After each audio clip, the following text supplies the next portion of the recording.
आखिर में मैं आपको कुछ तौलिए के साथ स्ट्रेचिंग की टेक्निक बताता हूँ। ये बड़ी स्पेशलाइज्ड टेक्निक्स मैं हैं। 3 चीज़ें आपको बार-बार बता रहा हूँ, आपका पोस्चर, गर्दन का पोस्चर, उसके बाद वो एक्सरसाइज़ेज़ जो आपके गर्दन को मसल्स को स्ट्रेच करेंगी और उसके बाद वो एक्सरसाइज़ेज़ जो आपके गर्दन को मज़बूत करेंगी। मैं फिर आपको मिसाल देता हूँ एक खंभे की।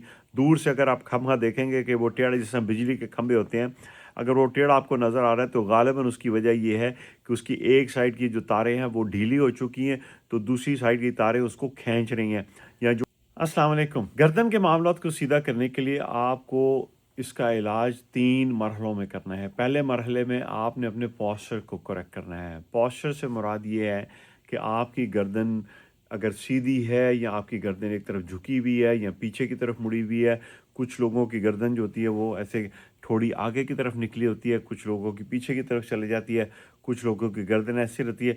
ये नॉर्मल होती है। अगर आप अपना पोस्चर देखना चाहते हैं तो आप किसी को कहिए कि वो जब आप अपने ध्यान बैठे हों तो वो आपकी कुछ तस्वीर ले। जब आपकी तस्वीर लेगा तो आपको नज़र आएगा कि आप तो हर वक्त ऐसे बैठे रहते हैं या आप ऐसे बैठे रहते हैं, तो इसको हम पोस्चर कहते हैं। अगर आपको अपना नॉर्मल पोस्चर पता चल जाए तो फिर आप उसको करेक्ट भी कर सकते हैं। अगर आपको ये पता चल जाए कि जब आप किसी भी हालत में जब आप सुकून में बैठे होते हैं और आपकी गर्दन थोड़ी टेढ़ी होती है, तो दैट मीन्स कि आपके एक साइड के मसल्स को पोस्चर के बाद आपके एक साइड के मसल टाइट हैं और दूसरी साइड के मसल जो हैं वो ज़्यादा खिंचे हुए हैं। तो इलाज 3 हिस्सों में, पहले नंबर पे पोस्चर को आइडेंटिफ़ाई करना, पोस्चर को ढूँढना कि आपका पोस्चर किस तरह का रहता है। दूसरे नंबर पे ये देखना कि किस साइड के मसल्स को स्ट्रेच करने की ज़रूरत है और तीसरे नंबर पे ये देखना कि किस साइड के मसल्स को ताकतवर बनाने की ज़रूरत है। मैं फिर आपको मिसाल देता हूँ एक खंभे की।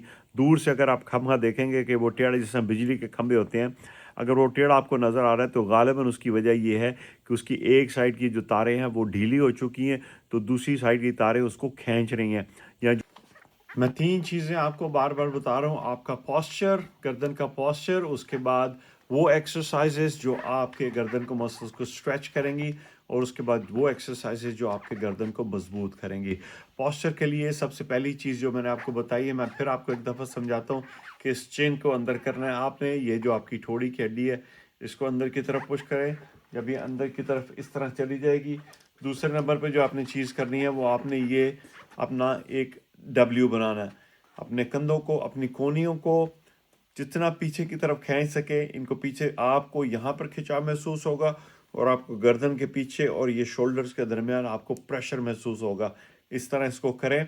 इसको 10, 15, 20 सेकंड के लिए इस तरह करने के बाद जो तीसरी चीज़ आपने जो करनी है वो इसी का हिस्सा है कि वो आपने इस तरह बाजुओं को ऊपर लेके जाना है।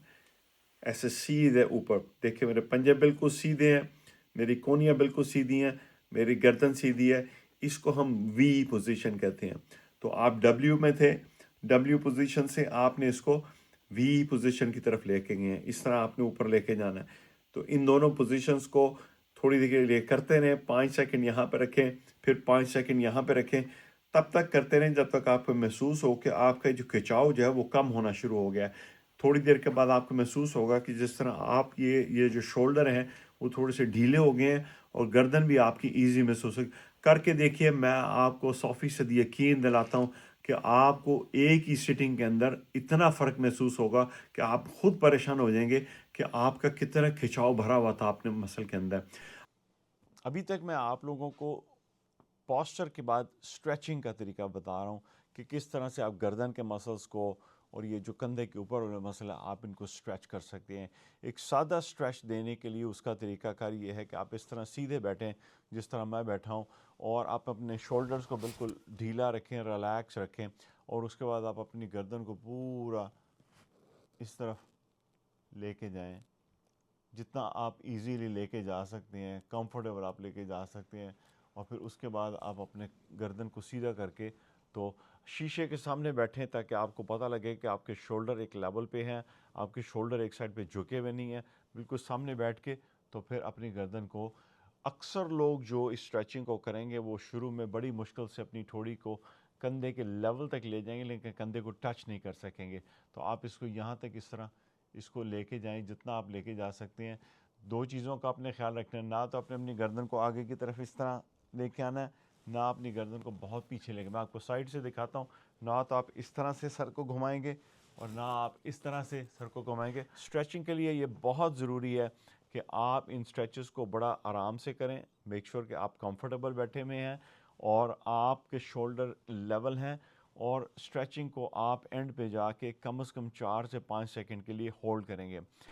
आखिर में मैं आपको कुछ तौलिए के साथ स्ट्रेचिंग की टेक्निक बताता हूँ। ये बड़ी स्पेशलाइज्ड टेक्निक्स हैं बहुत आसान। इसको अगर आप समझ जाएंगे तो आपके लिए बहुत आसान होंगी। इस तरह का कोई एक तौलिया ले लेंगे, मेरे पास एक टॉवल है, अगर आप इसको रोल करना चाहते हैं आप रोल कर लें, लेकिन अगर आप सीधा भी रखेंगे इस तरह तो आप इसको सीधा इस तरह से आप अपने कंधों पे डाल लें इस टॉवल को। मैं इसको थोड़ा सा समझिए, अगर मैं अपने इस साइड के मसल्स को स्ट्रेच करने लगा हूँ ना, मेरे बाएं साइड के मसल मैंने स्ट्रेच करने हैं, तो ये जो राइट वाला है ना, इसको मैं अपने बाएं हाथ के साथ मैं ये इस तौलिए को यहाँ से पकड़ लूँगा। मैं याद रखिए, मेरे मसल्स लेफ़्ट साइड के बाएं तरफ के मेरे मसल खींचे हुए हैं, लेकिन मैं इस जो राइट साइड पे तौलिया है उसको बाएं हाथ के साथ मैंने इसको ज़ोर से पकड़ लिया है। अब जो राइट हैंड है, दर्द मेरी लेफ़्ट साइड पे है, राइट हैंड के साथ मैं इस टॉवल को यहाँ मुंह के आगे ला के तो अपने आप को थोड़ा सा इस तरह स्ट्रेच दूंगा मैं। मेरी बात को समझिए, आपकी दर्द लेफ़्ट साइड पे है, ये जो पल्लू लटक रहा है ये राइट साइड पे है, लेकिन इसको पकड़ना आपने उसी साइड के हाथ से जहाँ पे आपकी जिस साइड पे आपकी दर्द है। लेफ़्ट साइड पे दर्द है, लेफ़्ट हैंड इसको इस तरह पकड़िए और इसको खींचिए और राइट साइड से इसको स्ट्रेच कीजिए। आपको जब आप स्ट्रेच कर चुकेंगे आपको यहाँ पर खिंचाव महसूस होगा। ये अगर एक दफ़ा आप समझ जाएंगे तो ये बड़ी बेहतरीन टेक्निक है जिससे आप अपने गर्दन के मोहरों को थोड़ा सा ट्रैक्शन भी दे सकते हैं। आपको महसूस होगा कि वो मोहरे आपस में खींच रहे हैं, उनके दरमियान थोड़ा सा फासला गैप बढ़ रहा है और आप इन मसल्स को स्ट्रेच भी कर सकते हैं। ये एक सेल्फ स्ट्रेचिंग टेक्निक है। ये उन लोगों के लिए बहुत कारआमद है जिन लोगों को हल्की फुल्की गर्दन में खिंचाव, शाम को घर आते हैं, काम से घर आते हैं और उनको महसूस होता है कि उनके कंधे खिंचे हुए होते हैं, तो वो इन स्ट्रेचेस को डेली किया करें। अब मैं आपको गर्दन के पिछले मसल्स के स्ट्रेचेस में सिखाता हूँ। इसी तौलिए को आप ले लें और इस तौलिए को हम लोग इसको रोल भी कर सकते हैं या इस तरह लपेट भी सकते हैं। ये थोड़ा सा थिक है टॉवल, आप अगर थोड़ा सा हल्का ले लेंगे तो ज़्यादा अच्छा है। टॉवल लेना है आपने, चादर नहीं लेनी। कोई चादर अगर आप लेंगे तो उसमें स्ट्रेच नहीं होगा, चादर टाइट होती है। टॉवल में थोड़ा सा स्ट्रेचिंग होती है जो कि आप महसूस करेंगे कि जब आप उसको स्ट्रेच करते हैं तो आपको मूवमेंट महसूस होती है, चादर उसको जकड़ के रख लेगी। इसी तौलिए को आप फिर अपनी गर्दन के पीछे रखें और गौर कीजिए, इसको आप डिफरेंट लेवल पे रख सकते हैं। आप इसको गर्दन के निचले हिस्से पे रख लें, ये एज को, या थोड़ा सा ऊपर रख लें या यहाँ पे रख लें। जिस लेवल पे भी आप इसको रखेंगे आप उस लेवल के जो मोहरे हैं आप उनकी स्ट्रेचिंग करेंगे। तो मैं शुरू करता हूँ बहुत नीचे से। इसको नीचे रख के तो अपने हाथ से आगे की तरफ ज़ोर लगाइए, आगे की तरफ खींचिए और अपनी गर्दन को थोड़ा सा पीछे की तरफ लेके जाएं। आपको महसूस होगा कि आप एक ख़ास लेवल पे स्ट्रेच प्रोड्यूस कर रहे हैं। जब आप इसको ये कर लें, 4-5 सेकंड का होल्ड करें, 5 से 10 दफ़ा इसको कर लें, तो फिर अपने टॉवल को थोड़ा सा उससे ऊपर मूव कर दें। जब ऊपर मूव करेंगे तो बड़ा फर्मली, ये देखिए मेरे हाथ से बड़ा फर्मली मैंने उसको पकड़ा हुआ है और फिर मैं अपनी गर्दन को पीछे थोड़ा सा स्ट्रेच कर रहा हूँ।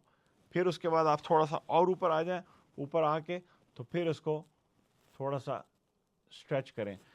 याद रखिएगा कि मैं अभी आपको पट्ठों को मजबूत करने की कोई टेक्निक ही नहीं बता रहा, अभी मैं सिर्फ पट्ठों को स्ट्रेच करने की टेक्निक्स बता रहा हूँ।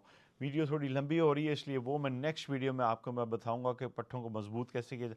आखिरी स्ट्रेच जो मैं आपको इस सीरीज़ में बताना चाहता हूँ वो ये कि जिस तरह आप इस कुर्सी पे बैठे हैं, मैं ये तो इसकी साइड पे बाजू हैं, लेकिन कोई ऐसी कुर्सी हो जिसको आप नीचे से पकड़ सकें, ग्रिप कर सकें, आप उसको ऐसे ग्रिप करें। ग्रिप करने के बाद अपनी गर्दन को ऑपोजिट साइड पे इस तरह स्ट्रेच करें। अगर आप कुर्सी पे बैठे हैं तो कुर्सी के एज को आप पकड़ के तो उसको ऑपोजिट साइड पे आप स्ट्रेच करें। आपको ये पूरा स्ट्रेच बाजू के अंदर ये महसूस होगा। इसको आपने बहुत जेंटल रखना है। जो चीज़ आपने इसमें नहीं करनी वो ये नहीं करनी कि आपने तेज़ी से ऐसे ऐसे करके इसको स्ट्रेच नहीं देना। बड़ा सस्टेन्ड अपने हाथ से उस कुर्सी के एज को मजबूती से ग्रिप कर लें और ग्रिप करने के बाद इसको आहिस्ता से पहले बाजू में स्ट्रेच महसूस करें, उसके बाद अपनी गर्दन को जितना मोड़ सकें। और ये याद रखिएगा कि ऐसे गर्दन अंदर नहीं घुसी होनी चाहिए, जितना ऊपर सीधा बैठ सके, सीधा बैठ के उसको ऊपर की तरफ स्ट्रेच करें, आपको ये पूरा मसल स्ट्रेच होता हुआ नज़र आएगा। जब आप इस तरफ कर चुके तो फिर आप दूसरी साइड पे जाएं, कुर्सी को मजबूती से पकड़ लें पंजे के साथ, और फिर उसके बाद अपने पहले बाजू में स्ट्रेच पैदा करें और फिर ऑपोजिट साइड पे जाके अपनी गर्दन के अंदर इस तरह आप स्ट्रेच महसूस करें। अगर आप इस तरह ही देखेंगे तो देखिए मेरी गर्दन बिल्कुल सीधी बॉडी के अलाइनमेंट में मैंने रखी हुई है। ना तो आप ऐसे करके स्ट्रेच करेंगे, ना आप ऐसे स्ट्रेच करेंगे, बाजू को बिल्कुल एक अलाइनमेंट में रख के आप इस तरह अपनी गर्दन को स्ट्रेच करें। इन स्ट्रेचेस को 5 सेकंड के लिए होल्ड करें, 10 सेकंड के लिए होल्ड करें, 5 से 10 दफ़ा इन स्ट्रेचेस को करें।